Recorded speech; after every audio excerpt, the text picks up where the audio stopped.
안녕하세요. 오늘 거대 언어 모델 LLM에 대한 흥미로운 분석 자료들을 좀 살펴볼까 하는데요. LLM 결과물 보면 어떨 때는 정말 놀랍잖아요. 근데 이게 진짜 이해를 하고 답하는 건지 아니면 그냥 그럴듯하게 보이는 건지 좀 궁금하긴 해요. 네, 그쵸. 오늘 이 자료들 보면서 LLM의 어떤 근본적인 한계랄까요? 그런 거랑 또 지도학습의 강점이 뭔지 비교해보면서 답을 좀 찾아보죠. 네, 그 보내주신 자료들이 딱 그 부분을 지적하고 있어요. LLM이 기본적으로 비지도 학습 기반이잖아요. 그러니까 명시적인 정답 없이 그냥 방대한 데이터 속에서 패턴을 스스로 배우는 방식인데 여기서 오는 어떤 구조적인 한계들이 있다는 거죠. 구조적인 한계요? 네, 특히 뭐 개념 인식이라든지 아니면 그 환강 문제, 또 학습 방식 같은 거요. 이런 데서 지도 학습이랑 차이가 확 드러납니다. 그 개념 인식 문제? 그게 제일 먼저 눈에 띄더라고요. LLM이 개념들 사이의 관계나 뭐 계층 구조 같은 거 있잖아요. 그런 걸 명확하게 배우진 못한다고요. 맞아요. 예를 들면 지도학습은 포유류 아래 육식동물, 그 밑에 고양이과 이렇게 딱딱 분류가 되는데 LLM은 그게 좀 어렵다는 거죠. 네, 정확해요. LLM은 그냥 텍스트 속에서 단어들이 얼마나 자주 같이 나오나 뭐 그런 통계적인 연관성을 보는 거거든요.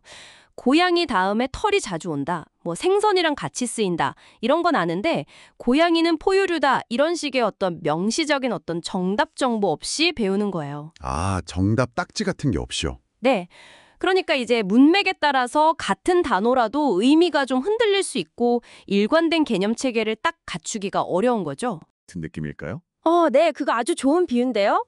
반면에 지도학습은 처음부터 이건 고양이, 분류는 포유류, 저건 자동차, 분류는 탈 것. 이렇게 딱 정해진 데이터를 배우잖아요.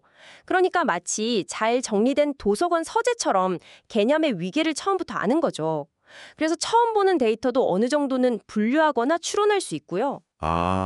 그럼 개념 구조가 좀 불분명하다는 게 결국 LLM의 그 유명한 환강 문제랑도 바로 연결되는 거겠네요. 네, 맞습니다. 그럴 가능성이 아주 높죠. LLM은 자기가 잘 모르는 걸 모르겠다 이렇게 답하기보다는 어떻게든 그럴듯한 답을 막 만들어내려고 한다면서요. 네. 이게 그냥 실수나 오류가 아니라 아예 설계 자체가 그렇다는 건가요?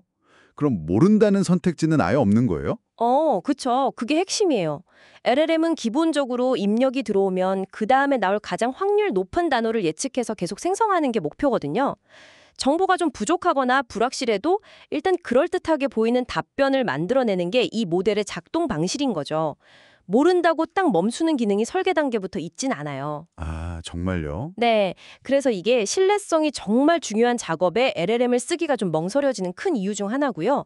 그리고 또 중요한 게 LLM은 한 번 크게 학습하고 나면요. 새로운 정보를 기존 지식에 자연스럽게 이렇게 추가하거나 통합하기가 어려워요. 업데이트가 잘 안 된다는 건가요? 네, 그렇죠.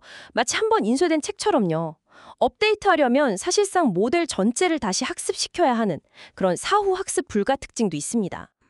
구조적인 한계는 알겠습니다. 근데 뭐 기술 발전 속도가 워낙 빠르니까요.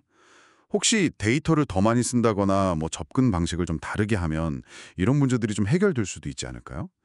자료에서도 뭐 개선 가능성을 아예 없다고 하진 않는 것 같은데요.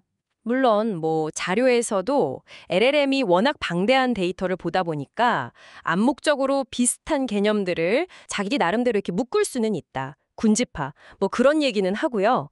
또 여러 특화된 모델들을 잘 조합하면 성능 개선의 여지는 있다고 인정은 합니다. 네네. 하지만 그게 근본적인 해결책이라기보다는 일종의 보완책에 가깝다는 게 자료의 시각이에요. 보완책 수준이다. 네. 개념을 왜곡한다거나 없는 사실을 막 지어내는 환각 같은 문제는 결국 통계적 패턴 학습이라는 LLM의 본질적인 구조에서 오는 거라서요. 그런 접근만으로는 이걸 완전히 해결하기는 어렵다는 거죠.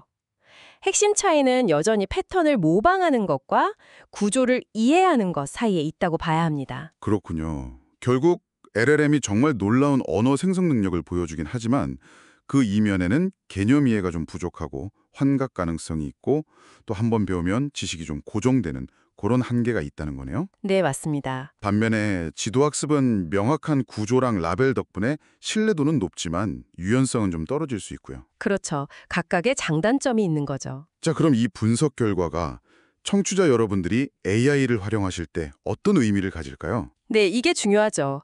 이 분석은 청취자 여러분들이 AI 도구, 특히 LLM 같은 걸 쓰실 때 그 결과물을 그냥 그대로 믿으시면 안 된다는 걸 명확히 보여줍니다. 비판적으로 검토해야 하는 이유죠. 특히 LLM이 만든 정보는 출처나 사실관계를 꼭 한번 확인해 볼 필요가 있고요. 아, 팩트 체크가 필수군요. 네, 그리고 개념의 정확성이 아주 중요한 어떤 분석이나 판단 작업에는 정말 신중하게 사용해야 한다는 겁니다. AI의 강점과 약점을 정확히 아는 것, 그게 AI를 가장 효과적으로 쓰는 지름길이라고 생각해요. 마지막으로 좀 생각해 볼 질문을 던져보고 싶네요.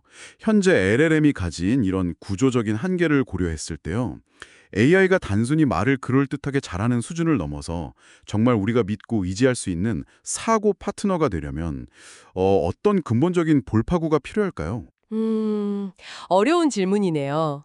어쩌면 지금의 통계적 패턴 학습을 넘어서는 뭔가 새로운 방식의 학습이나 추론 능력이 필요한 건 아닐까 그런 생각도 들고요.